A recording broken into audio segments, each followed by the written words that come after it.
News live Bangla এই মুহূর্তে একটি বড় ব্রেকিং নিউজ দিতে আমি আপনাদের চলেছি, কারণ এই মুহূর্তে অসমের রাজনৈতিক মহলে শোকের ছায়া। কারণ কিছুক্ষণ আগে যে খবর আমাদের কাছে এসে পৌঁছেছে,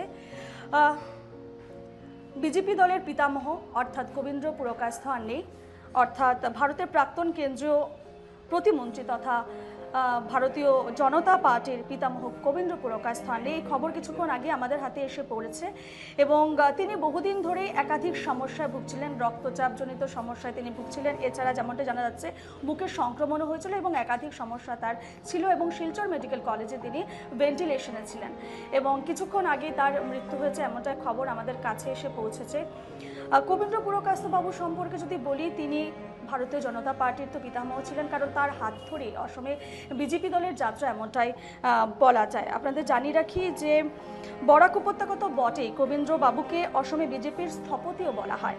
দলের প্রয়োজনে সরকারি স্কুলের অধ্যক্ষের পদ থেকে ইস্তফা দিয়ে সব সময় রাজনৈতিক জীবনকে তিনি বেছে নিয়েছিলেন এবং প্রথমবার তিনি 1991 সালের সাংসদ হন এবং যেমনটি জানা যাচ্ছে 1998 বাজপেয়ী মন্ত্রিসভায় ছিলেন একেবারে যোগাযোগ প্রতিমন্ত্রী হিসেবে এবং তার এই রাজনৈতিক জীবনের যাত্রা তিনি খুব স্বচ্ছতার সঙ্গে তিনি এগিয়ে নিয়ে গেছেন এবং যেমনটা জানা যাচ্ছে 2009 সালে তিনি পঞ্চদশ লোকসভা নির্বাচিত হন এবং শিলচর থেকে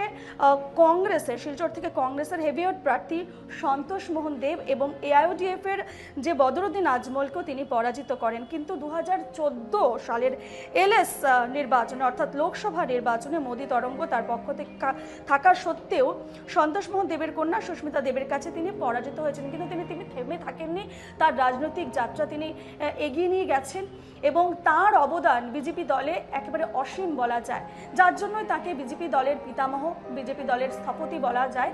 এবং আজ কবীন্দ্র পুরকায়স্থকে হারিয়ে কিন্তু অসমের রাজনৈতিক মহলে শোকের ছায়া পড়েছে, বিজেপি দলে শোকের ছায়া পড়েছে, কারণ বিজেপি দল তারা তাদের দলের পিতামহকে আজ হারিয়েছে এবং এই খবরে রাজ্যবাসী যথেষ্ট মর্মাহত, শোকাহত এবং বিভিন্ন কবীন্দ্র পুরকায়স্থের মৃত্যু নিয়ে এবং তার প্রয়াণ নিয়ে যে সমস্ত খবর উঠে আসবে পরবর্তী সময়ে আমরা আপনাদের সামনে রাখবো। তবে এই মুহূর্তে কিন্তু অসমের রাজনৈতিক জগতে শোকের ছায়া।